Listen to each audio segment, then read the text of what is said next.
नमस्कार, जोहार झारखंड देख रहे हैं आप। आपके साथ मैं हूं संतोष गंगवार। बुलेटिन की शुरुआत करेंगे इस वक्त की बड़ी खबर के साथ। अब से थोड़ी देर बाद रांची पहुंच जाएंगे अमित शाह।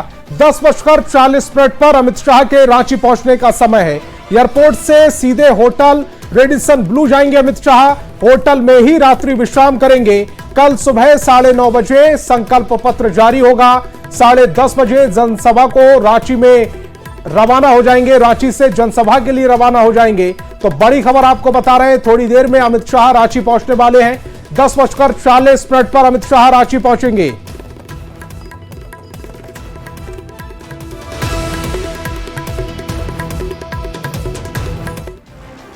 अमित शाह कल रांची के होटल ब्लू रेडिसन में बीजेपी के संकल्प पत्र को जारी करेंगे, जिसको लेकर झारखंड बीजेपी के चुनाव प्रभारी शिवराज सिंह चौहान ने कहा है कि कल के संकल्प पत्र में झारखंड की तकदीर और तस्वीर बदलने का संकल्प होगा। कल हमारे केंद्रीय गृह मंत्री जी पधार रहे हैं और वो हमारे संकल्प पत्र को जारी करेंगे, जिसमें झारखंड की तस्वीर और जनता की तकदीर बदलने का संकल्प होगा।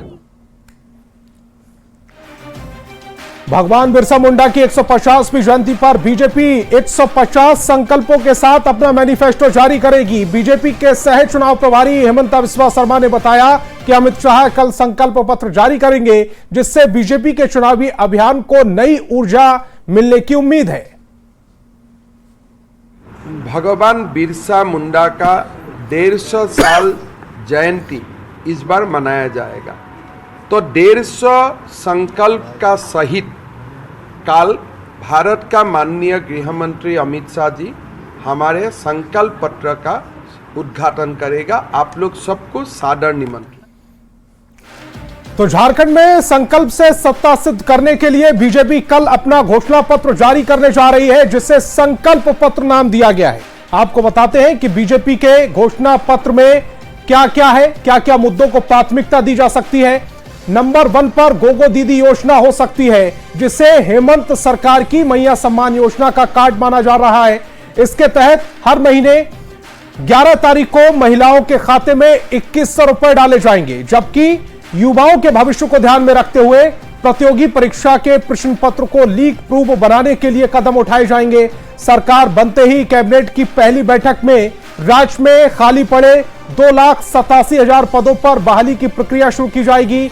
नंबर 1 पर हो सकती है गोगो दीदी योजना। इसके अलावा महिलाओं को हर महीने 2100 रुपए देने का जो वादा बीजेपी ने किया है, वो इसमें नजर आएगा।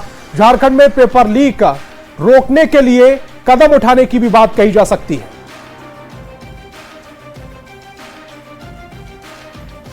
और इसके अलावा भी हेमंत कल्पना का धुआंधार प्रचार। गढ़वा में कल हेमंत सोरेन की चुनावी सभा है। मिथिलेश ठाकुर के लिए प्रचार करेंगे। रंका हाई स्कूल मैदान में सीएम की सभा होगी। कल रांची में कल्पना सोरेन का रोड शो भी है। महुआ माझी के पक्ष में वोट मांगती हुई नजर आएंगी कल्पना सोरेन। नेपाल हाउस से यह रोड शो शुरू होगा। रांची में शाम 6 बजे यह रोड शो होगा। 4 नवंबर को गढ़वा में कल्पना सोरेन 2 चुनावी जनसभा को संबोधित करेंगी। कल्पना गढ़वा के चिनिया और मेराल में जनसभा करेंगी। 4 नवंबर को भंडारिया में होने वाले सीएम हेमंत सोरेन कांग्रेस के एन त्रिपाठी के लिए प्रचार करेंगे। और गिरिडीह के गांडी विधानसभा चुनाव को लेकर जेएमएम उम्मीदवार कल्पना सोरेन ने चुनाव कार्यालय का उद्घाटन किया है। इस मौके पर राज्यसभा सांसद सरफराज अहमद और संगठन के कई नेता मौजूद रहे। कल्पना सोरेन जमकर चुनावी सभा कर रही हैं और डोर टू डोर जनसंपर्क अभियान भी चल रहा है। उनका मुकाबला बीजेपी उम्मीदवार मुनिया देवी से है।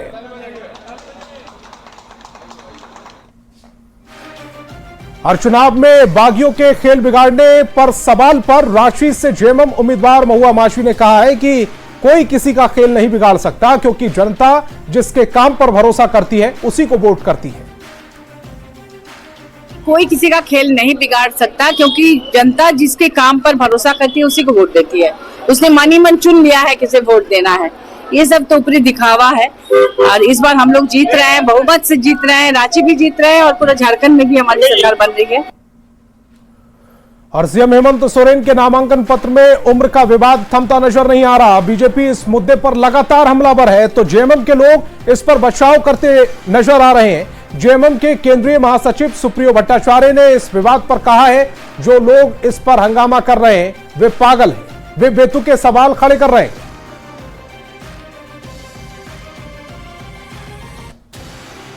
पेपर में कोई कमी नहीं है, पेपर में कमी होता है तो कैंडिडेचर एक्सेप्ट नहीं होता। ये राजनीतिक तौर पे मूर्ख और हताश लोग हैं जो इस तरह की बात कर रहे हैं। और मुख्यमंत्री हेमंत सोरेन के नामांकन में उम्र के विवाद पर जेएमएम प्रवक्ता तनुष खत्री ने बीजेपी को अपना चश्मा साफ करने की नसीहत दी है। तनुष खत्री ने कहा है कि बीजेपी को हेमंत सोरेन के नामांकन में गड़बड़ी दिख रही है, लेकिन अमर बाउरी खुद बरहेट से बीजेपी उम्मीदवार गमालियल हेम्ब्रम और रामचंद्र चंद्रवंशी के शपथ पत्र में गलती है, लेकिन उस पर कोई चर्चा नहीं हो रही। तनुष खत्री ने ये सारी बातें कही हैं। जाकर के चेक करें अमर बौरी जी का एफिडेविट, बरहेट से भाजपा के प्रत्याशी का एफिडेविट, रामचंद्र चंद्रवंशी जी का एफिडेविट, उसमें आपको मिलेगा कि 6 साल, किसी की 8 साल उम्र बढ़ी हुई है। तो ये हताशा है। चुनाव से पहले भारतीय जनता पार्टी हार स्वीकार कर चुकी है। हेमंत सोरेन जी के सामने ना उनके पास कोई मुख्यमंत्री का चेहरा था और ना कोई प्रत्याशी मिल रहा था। ये हारे हुए लोग। और जमशेदपुर पूर्वी में बीजेपी से नाराज नेता अमित शर्मा एक बार फिर से पार्टी में वापस लौट आए। उनके साथ बड़ी संख्या में उनके समर्थकों ने भी बीजेपी में घर वापसी कर ली। जमशेदपुर पूर्वी से निर्दलीय उम्मीदवार के तौर पर उतरे अमित शर्मा की बीजेपी में वापसी से अब राह थोड़ी और आसान हो गई है। हेमंत बिस्वा शर्मा ने कहा कि सभी के योगदान से मिलकर चुनाव लड़ेंगे। या तो हमको छोड़ के गए थे या जो नया साथी हमको मिल रहा हो, सबका योगदान से पार्टी के लिए जनता में एक मूड बनेगा। ऑलरेडी झारखंड में एक लहर जैसा वातावरण है, इसको और शक्ति मिलेगी। ये इस प्रकार के व्यक्ति जिन्होंने भाजपा के परिवार में न रहते हुए दिन भर भाजपा करते रहते थे, चाहे जिस रूप में लेना पड़े, लेकिन भाजपा की चर्चा किए बिना 1 मिनट की इनको चैन नहीं थी। परिवार में कभी कभी कुछ हो जाता है और उसके कारण परिवार के लोग थोड़ा बिखर जाते हैं। और चुनाव के बीच देवघर एसपी को हटाए जाने को लेकर सीएम हेमंत सोरेन ने आपत्ति जताई थी और बीजेपी पर दलित विरोधी होने का आरोप लगाया था, जिस पर गोड्डा से सांसद निशिकांत दुबे ने हेमंत सोरेन को पूर्व में लिए गए फैसलों की याद दिला दी, दलितों के हितैषी होने का सच बता दिया। निशिकांत दुबे ने कहा कि ये लोग संविधान की धज्जियां उड़ाने वाले लोग हैं और अगर देवघर के नए एसपी ने पदभार नहीं संभाला तो उन्हें सस्पेंड होकर वापस जाना होगा। नाम पर राजनीति करने वाले हेमंत सोरेन, चूंकि उन्होंने ट्वीट किया है, तो सुखदेव सिंह जी एक शेड्यूल कास्ट अफसर थे जिनको हटाया है उन्होंने मुख्य सचिव के तौर पर। उसी तरह से डीजीपी अजय कुमार सिंह, वो भी एक शेड्यूल कास्ट अफसर थे, उनको हटा के अनुराग गुप्ता को एक्टिंग डीजीपी बनाया, जो सुप्रीम कोर्ट के आदेश की अवहेलना है, जो यूपीएससी के आदेश की अवहेलना है। तो आप ये देखें कि कांग्रेस और जेएमएम, उसको न सुप्रीम कोर्ट पर भरोसा है, न यूपीएससी पर भरोसा है, न चुनाव आयोग पर भरोसा है। तो संविधान की कसम खाने वाली पार्टियां संविधान को किस तरह से तहस नहस करती हैं, देवघर एसपी इसका सबसे बड़ा उदाहरण है। और पलामू में बीजेपी के सह चुनाव प्रभारी हेमंत बिस्वा शर्मा ने बीजेपी उम्मीदवार कुशवाहा शशि भूषण मेहता के समर्थन में जनसभा को संबोधित किया और हिंदू एकता की जरूरत पर जोर देते हुए कहा कि कांग्रेस, जेएमएम और आरजेडी की विशेष समुदाय के लोग वोट करते हैं, लेकिन हिंदू अपना वोट बांट देते हैं, जिससे विपक्ष जीत जाता है। उन्होंने कहा है कि अगर झारखंड में सनातन को बचाना है तो हिंदू को अपना वोट नहीं बांटना है। वहीं बीजेपी के कार्यकारी प्रदेश अध्यक्ष रविंद्र राय ने पलामू में फिर से पनप रहे नक्सलवाद पर चिंता जताई। पूरा की पूरा वोट किसको देते हैं? जेएमएम को देते हैं, कांग्रेस को देते हैं और लालू प्रसाद यादव को देते हैं। लेकिन हमारे जो हिंदू का वोट है, सनातन का जो वोट है, हम ये वोट किसी को 2%, किसी को 10%, किसी को 20% देता हो, हमारा वोट बच जाते हैं और ये विशेष समुदाय का वोट एक भी नहीं बांटते हैं और कांग्रेस पार्टी जेएमएम जीत जाते हैं। हमारे झारखंड में अगर हम सनातन संस्कृति को बसाना है, हम इस बात को गर्व के साथ कह सकते हैं कि भारतीय जनता पार्टी के शासनकाल के कारण आज लेस्लीगंज हो, पाकी हो, ऐसे इस क्षेत्र में फिर से शांति स्थापित हुआ है और उग्रवादियों को हमने दबाने का काम किया है। और विधानसभा चुनाव को लेकर झारखंड बीजेपी चुनाव प्रभारी शिवराज सिंह चौहान लोहरदगा पहुंचे। इस दौरान उन्होंने बिशुनपुर विधानसभा में बीजेपी उम्मीदवार समीर उरांव के लिए प्रचार किया। शिवराज सिंह चौहान ने हेमंत सरकार पर जमकर निशाना साधा और बीजेपी के पक्ष में लोगों से वोट देने की अपील की। देश के यशस्वी प्रधानमंत्री जी ने राज्य की जनता के विकास के लिए कार्य किए हैं, उन सारी बातों को भी बतलाया है। यहाँ की जनता ने इन सारी बातों को सुन करके निश्चित रूप से एक ऊर्जावान की तरह ऊर्जा लेकर के अपने अगल बगल लोगों को भी समझाते हुए भारतीय जनता पार्टी को समर्थन करेगी, ऐसा प्रतीत हो रहा है। घुसपैठिए आज कब्जा कर रहे हैं। यहाँ की रोटी माटी बेटी संकट में है, भ्रष्टाचार की अति है, हजारों करोड़ रुपया खा गए, केंद्र सरकार की योजनाओं का पैसा खा गए, वृद्धावस्था पेंशन तक नहीं दे रहे, झूठे वादे करने वाली सरकार बेनकाब हो चुकी है। झरिया में कांग्रेस और बीजेपी समर्थकों के बीच मारपीट हुई थी, जिसको लेकर बीजेपी सांसद ढुल्लू महतो और उम्मीदवार रागनी सिंह ने सत्ता पक्ष के लोगों पर बीजेपी कार्यकर्ताओं को डराने और धमकाने का आरोप लगाया। साथ ही पुलिस प्रशासन की निष्क्रियता पर भी सवाल उठाए। रागनी सिंह ने कहा कि वह एक भी कार्यकर्ता पर आंच नहीं आने देंगे। विरोधी घबरा चुके हैं, उसी का परिणाम है कि आज असामाजिक तत्वों द्वारा हमारे कार्यकर्ता, भारतीय जनता पार्टी के कार्यकर्ताओं को डराया जा रहा है, धमकाया जा रहा है। जैसे ही मुझे सूचना मिलेगी कि हमारे कार्यकर्ता के घर कोई पहुंचता है, चाहे अपराधी तत्व के लोग हो या विपक्ष के लोग डराने धमकाने की कोशिश करता है, तो मैं खुद पहुंचूंगी और अपने जितने भी हमारे शुभचिंतक साथी हैं या भाजपा के कार्यकर्ता हैं, उन्हें एक भी अप्रोच नहीं आने देंगे जब तक हम लोग हैं भाजपा के नेतागण। और महागठबंधन में कांग्रेस ने छतरपुर और विश्रामपुर सीट पर वार्ता की बात की है, लेकिन आरजेडी अभी भी फ्रेंडली फाइट पर अडिग है। आरजेडी के प्रदेश महासचिव अनीता यादव ने कहा कि वे झारखंड मुक्ति मोर्चा की तरह फ्रेंडली फाइट करेंगे। उन्होंने कहा कि कांग्रेस के प्रदेश अध्यक्ष की वार्ता की बात पर उन्हें कोई जानकारी नहीं है। हमारा दोस्ताना है और आगे क्या बात होगी, जैसा कि आप अभी बात कहेंगे कि कांग्रेस के अध्यक्ष ने कहा, वो कांग्रेस के अध्यक्ष इसका जवाब देंगे और जो अगर कुछ ऐसी बातें हैं तो वो मेरी जानकारी में नहीं है। और जगन्नाथपुर विधानसभा क्षेत्र का रण दिलचस्प होने वाला है। यहां बीजेपी से गीता कोड़ा उम्मीदवार है, तो वहीं उनके खिलाफ कांग्रेस से सोनाराम सिंकू वर्तमान विधायक चुनावी मैदान में। सोनाराम ने कहा है कि हमारा मुकाबला किसी से नहीं है, हमारे काम के बदले जनता हमें वोट देगी। चुनौती नहीं है, मेरा जनता का आशीर्वाद है, जनता का प्यार है, कोई चुनौती नहीं है। कोई ऐसा काम जिसे आने वाले समय में पूरा करना चाहिए? देखिए, इस क्षेत्र सुदूरवर्ती क्षेत्र है, हम लोग सबसे पहले प्राथमिकता यहाँ देंगे। सुदूरवर्ती में शुद्ध पानी मिले, शिक्षा मिले, गांव तक सड़क बने, पुलिया बने। गांव का सड़क बनने से गांव का तरक्की होगा। और धनबाद में प्रचार को रफ्तार देने के लिए बीजेपी ने परिवर्तन सभा की। इस दौरान बाबूलाल मरांडी बीजेपी प्रत्याशी शत्रुघ्न महतो के पक्ष में लोगों से वोट मांगने की अपील की। जिंदाबाद जिंदाबाद जिंदाबाद शत्रुघ्न 5-4 साल 11 महीना पार्टी जिंदाबाद।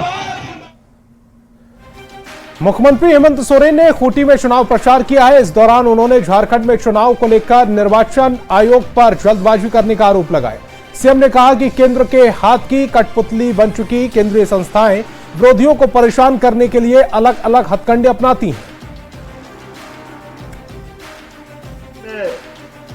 पहले ही चुनाव करा दिया है, कोई बात नहीं, चुनाव आयोग का अधिकार है।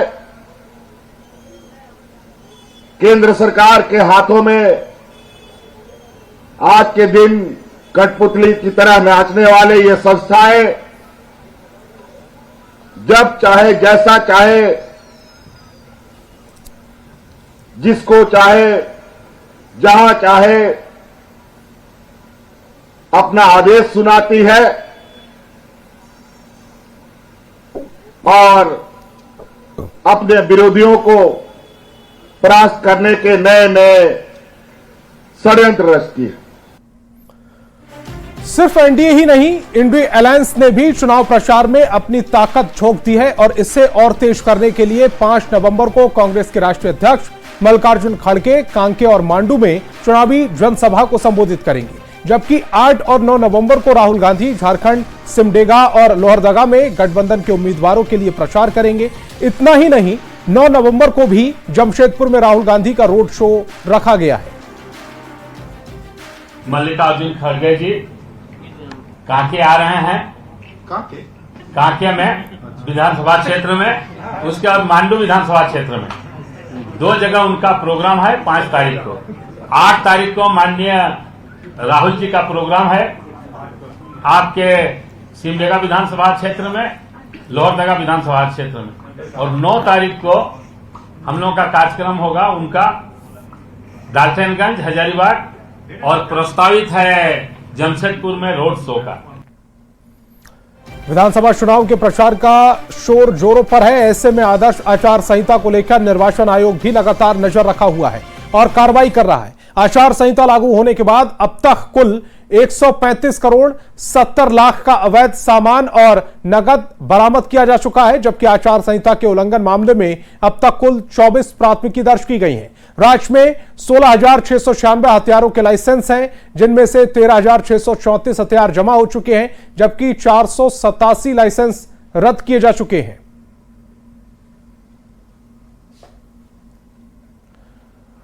और जामताड़ा से बड़ी खबर मिल रही है। इरफान अंसारी के खिलाफ केस दर्ज हुआ है। SC/ST थाने में यह शिकायत हुई थी। सीता सोरेन की बेटी ने मामला दर्ज कराया। विवादित बोल के खिलाफ शिकायत की गई।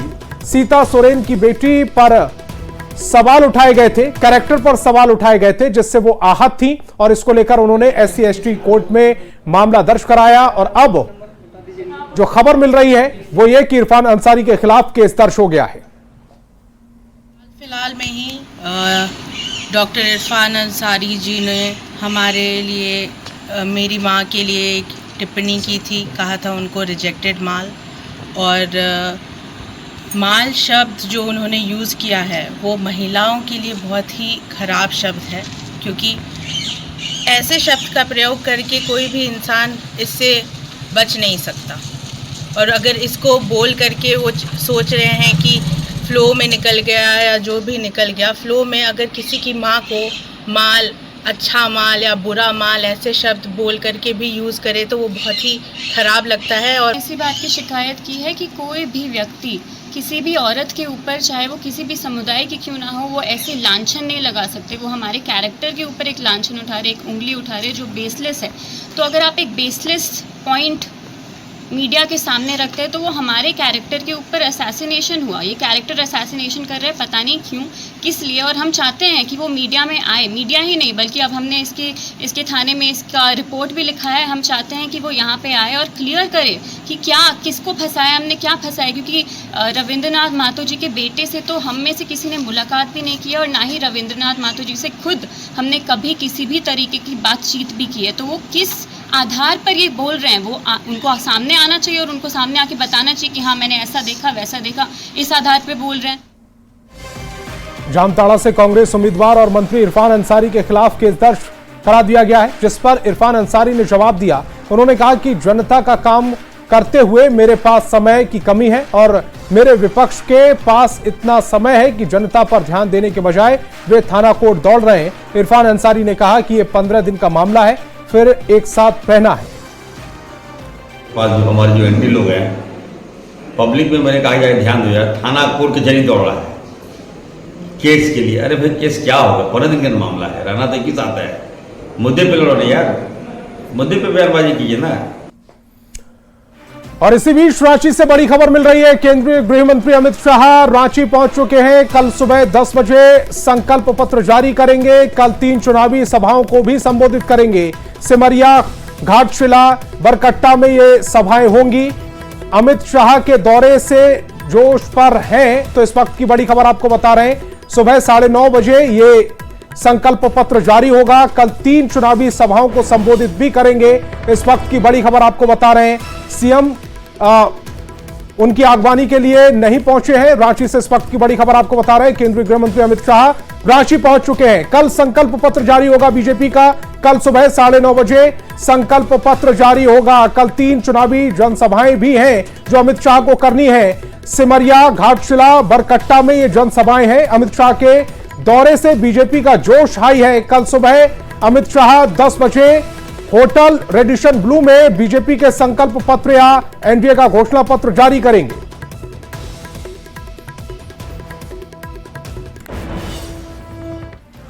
बड़ी खबर गुमला से है, जहां फूड पॉइजनिंग से एक ही परिवार के 4 लोगों की तबीयत बिगड़ गई। मामला सदर थाना इलाके का है, जहां करंज तेल में बने पकौड़ी खाने से 4 लोग बीमार पड़ गए। परिवार बिहार के सहरसा का रहने वाला है। फूड पॉइजनिंग से 35 साल के भवंता ताती, पत्नी शारदा देवी, उनकी 8 साल की बेटी शिल्पी कुमारी और 6 साल की बेटी शिखा कुमारी शामिल है। डॉक्टरों की देखरेख में सभी का इलाज जारी है। और जामताड़ा से बड़ी खबर मिल रही है। अज्ञात वाहन ने बाइक सवार को कुचल दिया है। इस वक्त की बड़ी खबर आपको बता रहे हैं। हादसे में दोनों बाइक सवारों की मौत हो गई है। गुस्साए लोगों ने मुआवजे की मांग की है। सीओ के आश्वासन के बाद लोग शांत हुए हैं। मृतक की पहचान गणेश मरांडी के रूप में हुई है। नारायणपुर और दूसरा जो युवक है वो रघुनाथपुर का रहने वाला है।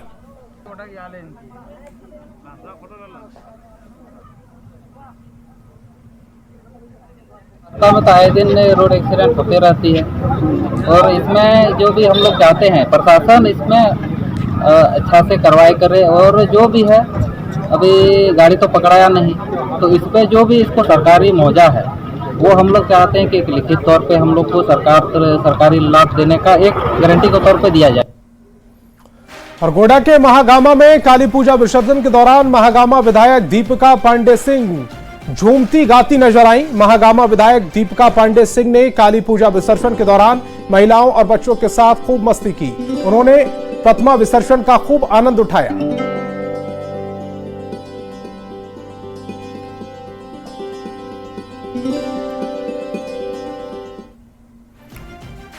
तो बड़ी खबर आपको बता रहे हैं। अमित शाह मिशन झारखंड पर हैं, रांची पहुंच चुके हैं। केंद्रीय गृह मंत्री अमित शाह कल सुबह 9:30 बजे संकल्प पत्र जारी किया जाएगा। कल ही अमित शाह की 3 चुनावी रैलियां भी हैं। सिमरिया, घाटशिला, बरकट्टा में चुनावी रैलियों को संबोधित करेंगे अमित शाह। अमित शाह के दौरे से बीजेपी का जोश हाई है। कल सुबह अमित शाह 10 बजे होटल रेडिशन ब्लू में बीजेपी के संकल्प पत्र या एनडीए का घोषणा पत्र जारी करेंगे। संकल्प पत्र जारी करने के बाद अमित शाह कल चुनावी जनसभा की हैट्रिक से अपने अभियान की शुरुआत करने जा रहे हैं। अमित शाह कल सिमरिया, घाटशिला और बरकट्टा में चुनावी सभा को संबोधित करेंगे। ये जो तस्वीरें इस समय हम आपको दिखा रहे हैं, यही वो काफिला है जो अमित शाह का है। वो रांची एयरपोर्ट पहुंचे और उसके बाद अब अपने होटल की तरफ बढ़ गए हैं। सुबह 9:30 बजे उन्हें संकल्प पत्र भी जारी करना है। उसके अलावा अमित शाह की 3 रैलियां भी हैं। खंड के दौरे पर अमित शाह पहुंच गए हैं और ये तस्वीरें अमित शाह के कारकेट की है कि रात के वक्त जो है जब अमित शाह यहाँ पहुंचे हैं, तो कल उनका जो कार्यक्रम है वो यहाँ होना है। उनका जो कारकेट है वो यहाँ से निकलता हुआ सीधे रेडिशन ब्लू में आज उनका रात्रि विश्राम होना है और अमित शाह जो है यहाँ से सीधे जा रहे हैं रेडिशन ब्लू में। आज उनका जो कार्यक्रम है कल, उसमें वो शामिल होंगे और तस्वीरों में आप साफ तौर से देख सकते हैं कि अमित शाह यहाँ से निकले हैं। कार्यक्रम के बारे में अगर हम बात करें तो कल सुबह सबसे पहले 9 बजे का जो वक्त होगा, उस समय अमित शाह जो मैनिफेस्टो है वो लॉन्च करेंगे। इसके साथ साथ धालबुमगढ़, बरकट्टा और सिमरिया में 3 जगहों पर जो उनका कार्यक्रम है वो होना है। तमाम कार्यक्रम में शामिल होने के लिए अमित शाह पहुंचे हैं और उसकी तस्वीरें हम आपको रांची के एयरपोर्ट से दिखा रहे हैं कि सीधे अमित शाह रेडिशन ब्लू में रुकने के लिए जा रहे हैं। सुबह का 9 बजे का वक्त है। जबकि उनके द्वारा जो भाजपा का मैनिफेस्टो है वो जारी किया जाएगा। और जब मैनिफेस्टो की बात आती है तो निश्चित रूप से उन तमाम चीजों का भी जिक्र होता है कि आखिर उसमें क्या होगा। आज ही मैनिफेस्टो के बारे में बताते हुए हेमंत बिस्वा शर्मा ने यह कहा है कि 150वां साल जो है वो बिरसा मुंडा की जयंती का मनाया जा रहा है, तो इस दौरान 150 प्रण जो है वो भाजपा द्वारा लिए जाएंगे और शपथ पत्र में भी वो तमाम चीजें कल स्पष्ट हो जाएगी। कैमरा पर्सन प्रभाकर के साथ गौरव झा, न्यूज 18 रांची। तो बिहार झारखंड में फिलहाल इतना ही। आप देखते रहिए न्यूज 18 बिहार झारखंड।